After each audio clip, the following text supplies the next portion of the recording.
Ez a harcmező krónikái. Fedezd fel Magyarország legnagyobb csatáit, a hősöket és a sorsfordító pillanatokat. Minden ütközet egy történet, minden történet a múlt erejét hordozza. Mindenki ismeri Mátyás királyt, de a sokkal kevesebben tudják, hogyan építette fel szinte a semmiből Európa egyik legsikeresebb zsoldos hadseregét.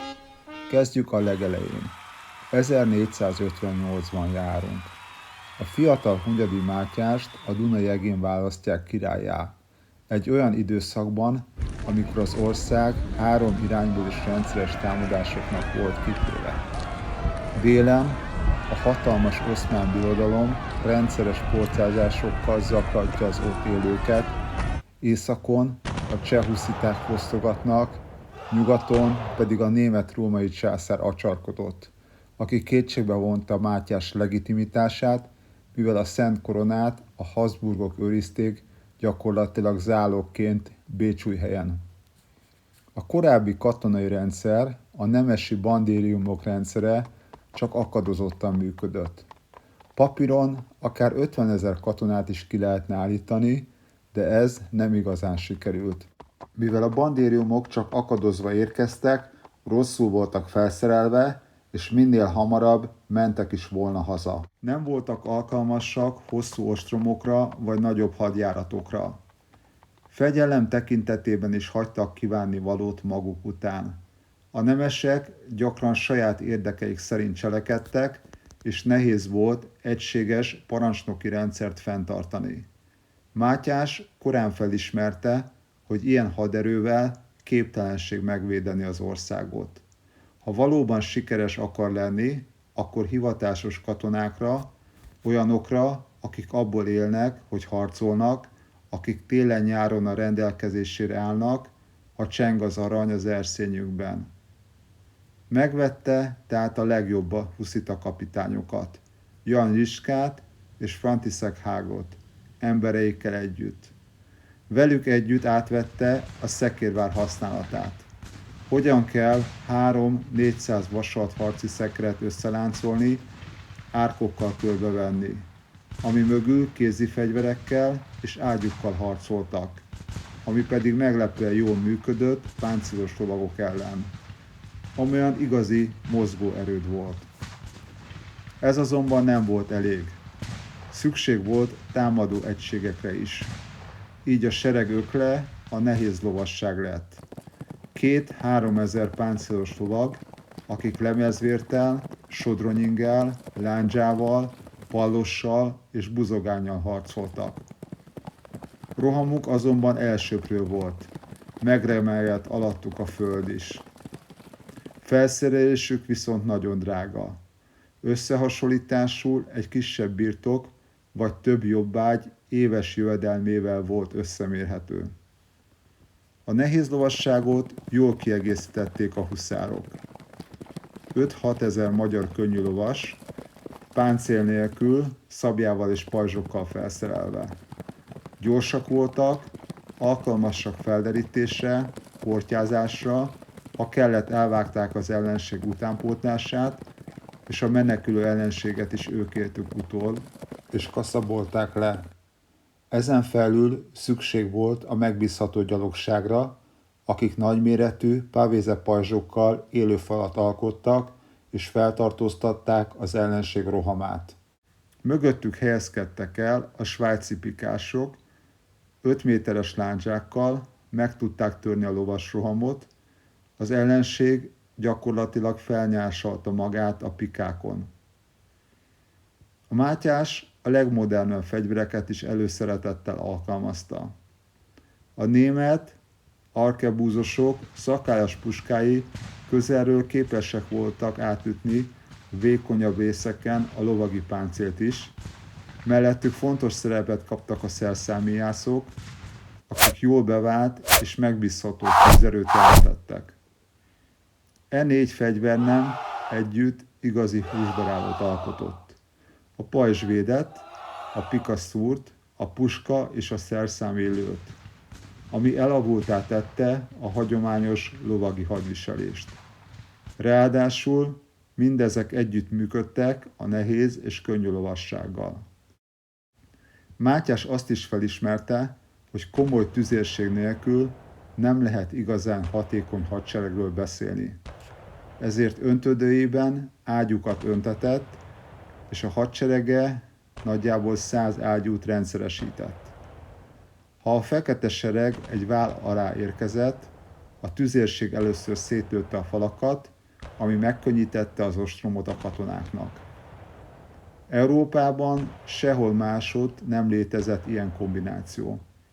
A franciáknak jó lovasságuk volt, a svájciaknak jó pikáik, a törököknek jó tüzérsége. Mátyásnak azonban mindez egyszerre a rendelkezésére állt. Egy kézben, egy akarat alatt. Ez pedig meg is hozta az eredményt. A sereg létszáma is igen tekintélyes. 15-től 28 000 ember között mozgott, ami akkoriban óriási szám volt. Még a francia királynak sem volt ennyi állandó katonája. Ruházatuk is már eleve félelmet keltett. Fekete volt a páncéljuk, a ruhájuk, a zászlóik. A magyarok csodálták, de az ellenség megremegett, amikor megjelentek. Milyen volt ebben az elit egységben szolgálni? Egyszerre volt komoly presztízs és nagyon kemény élet. Ha szükség volt, akkor akár 30-40 kilométert is meneteltek 30 kilós felszereléssel. Aki lemaradt, az ott maradt. Aki azonban megszökött, azt felkötötték. Szigorú, tábori rendszerint éltek. Tilos volt, és büntették a fosztogatást. Az egész rendszer a zsold fizetésen alapult. A tábori kincstárat katonák őrizték, a zsoldosztás soha nem maradhatott el. Mátyás jól tudta, az éhes zsoldos veszélyesebb tud lenni az ellenségnél. Egy ilyen hadsereg fenntartása azonban elképesztően drága. Egy nehéz páncélos évi zsoldja 40-50 arany, egy gyalogosé 10-15, és ez csak a zsold. Most akkor számoljunk. 20 000 katonánál ez minimum 400 000 aranyat jelentett. Mátyás évi bevétele 700-900 000 arany között mozgott. A fekete sereg fenntartása tehát elvitte a költségvetés felét, 3/4. Hogy mindezt fizetni tudja, rendkívüli hadiadót vezetett be, évi 1 aranyforintot követelt minden jobbágyporta után. A nemesség zúgolódott ugyan, de fizetett.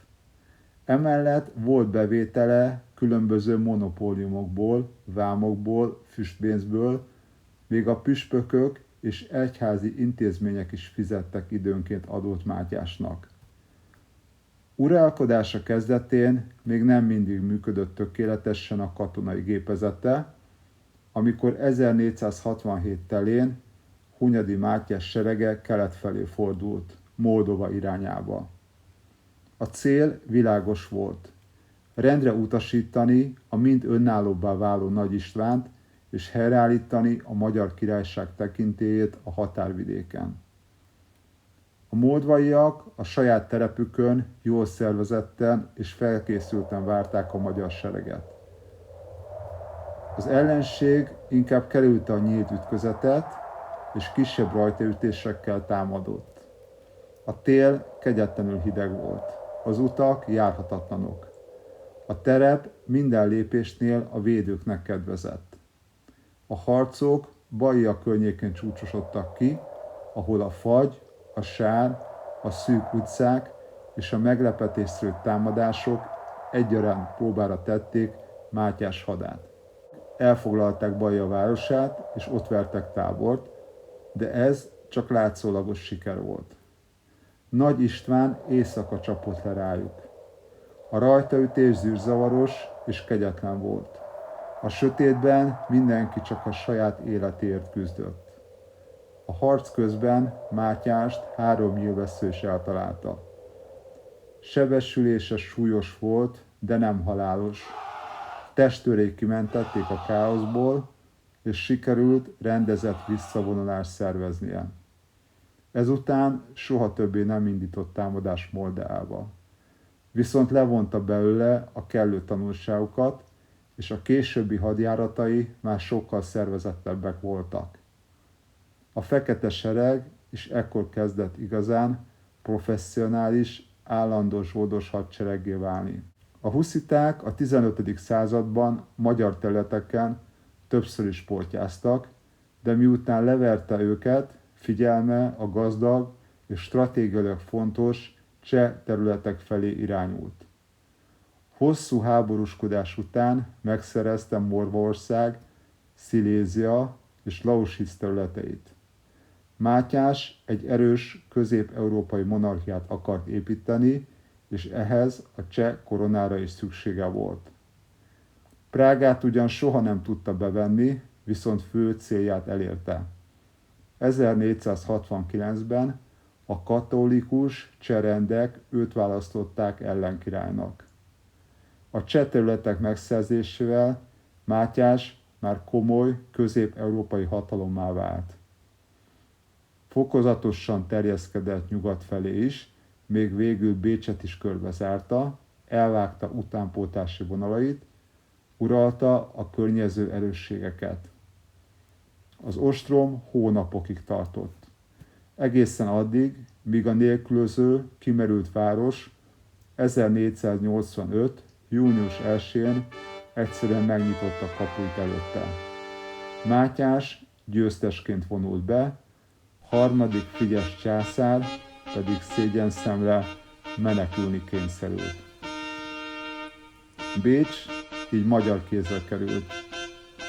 Mátyás itt rendezte be udvarát, és 5 éven át Bécs lett a magyar király székhelye.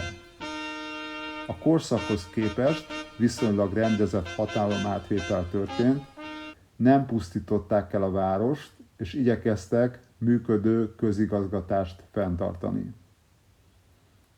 Délfelé már sokkal óvatosabb volt. Nem indított nagyszabású támadó háborút az Oszmán Birodalom ellen, mivel tisztában volt az erőviszonyokkal. Tudta, hogy a szultán hosszú távon szinte korlátlan emberanyaggal és nagyobb erőforrásokkal rendelkezik.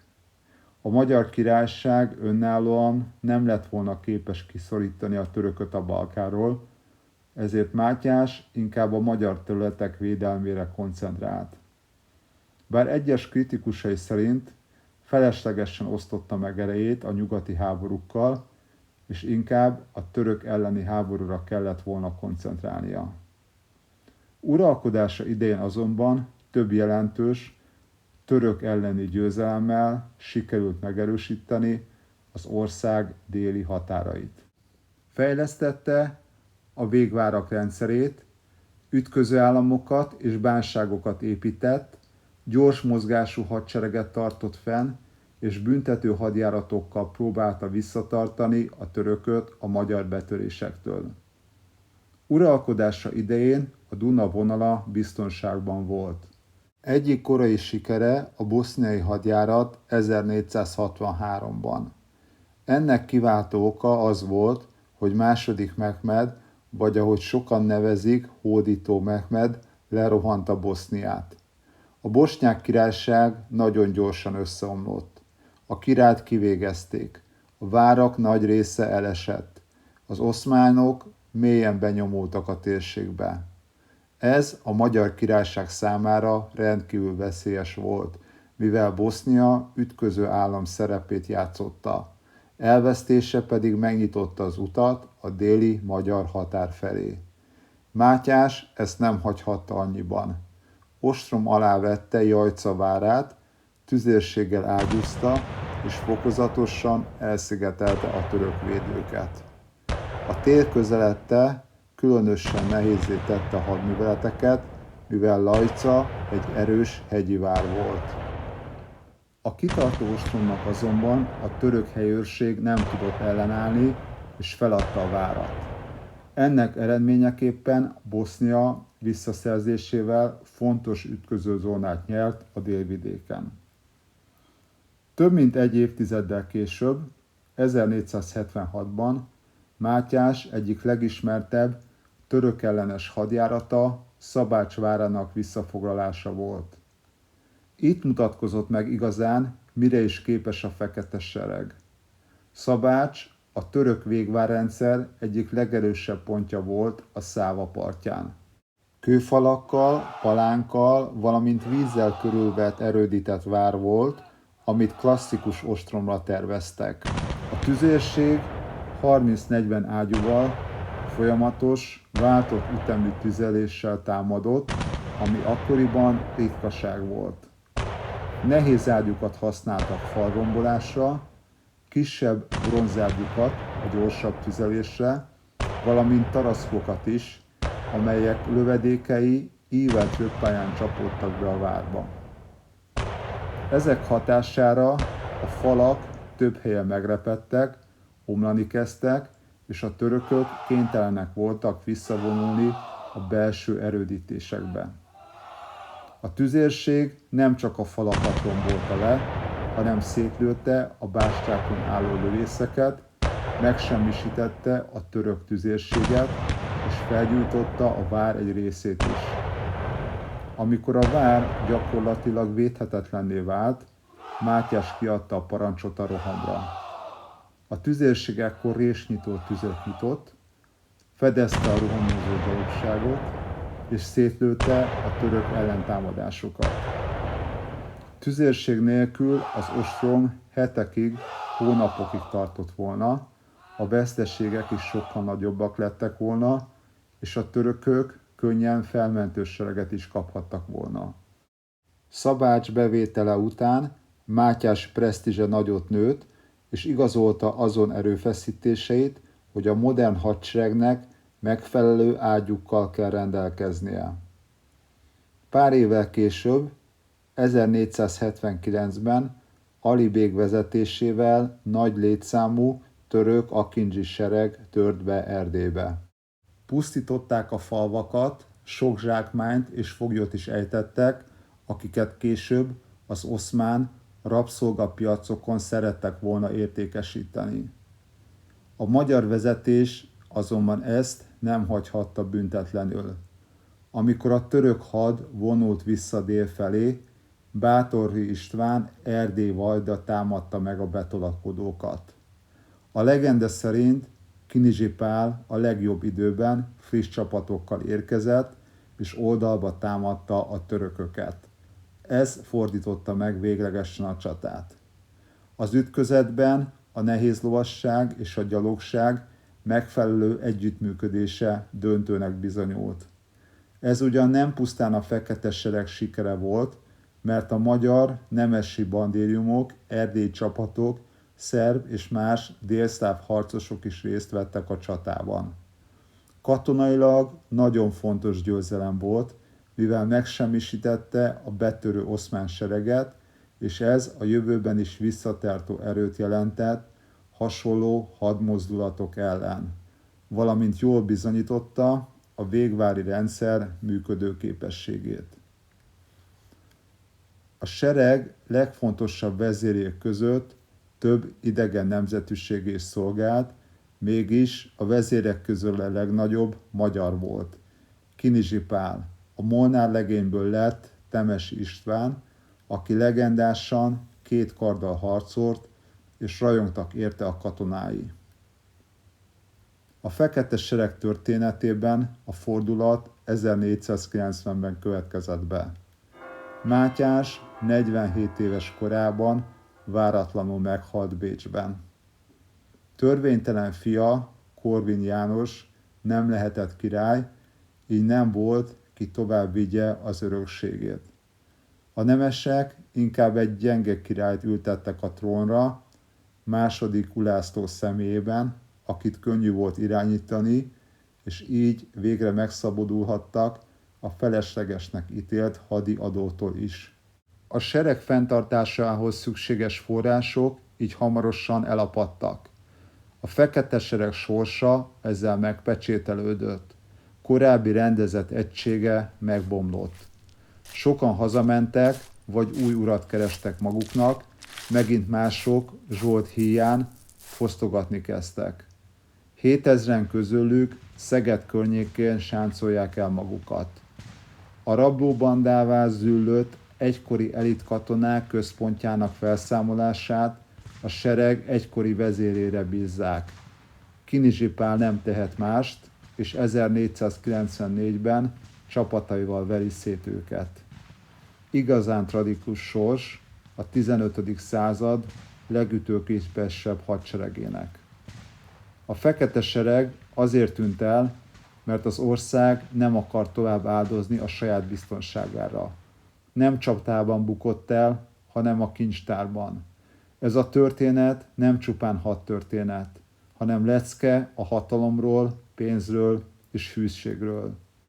Ha kimondod, hogy fekete sereg, a magyar ember kihúzza magát, mert egyszer volt egy seregünk, melytől rettegett a világ. Ez az igazi hagyaték.